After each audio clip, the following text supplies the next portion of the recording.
do have a purpose. We may not be perfect people. We may not have perfect situations, but we are still significant nonetheless.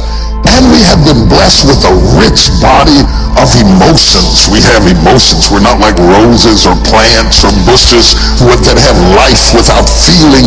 We have feelings, and when we use them properly, they are very effective in motivating you toward your destiny. I want you to be clear in understanding that purpose and passion are interconnected. Unfortunately, we live in a crazy world that we're busy all the time, and everything's fast, and we're losing touch with who we are, our inner sense of passion. But it is your passion that empowers you to be able to do that thing you were created to do. We have passion through which we thrust into the throes of life to accomplish the things that we were created to do so that we can function at a higher dimension with authority and with conviction. You need passion to withstand all the obstacles that go along with your purpose. Just because you're living on purpose doesn't mean you're going to have problems. You're going to need thrust to be able to get up off the ground and to step into the field of your dreams.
Even if you have not landed on the thing, at least get in the territory of the thing you are dreaming to do and that you hope to accomplish to do.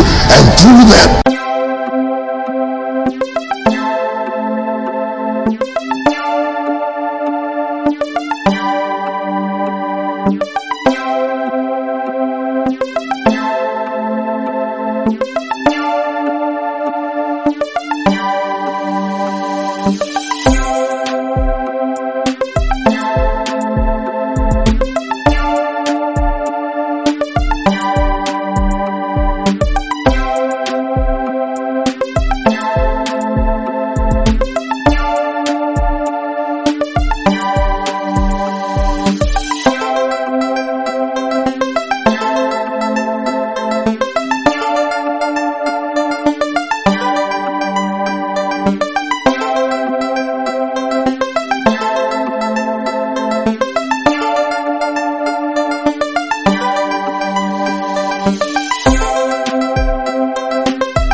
you're able to ignite things you have never ignited before. I hear you, I hear you, I hear you. You're saying, I don't feel a thing.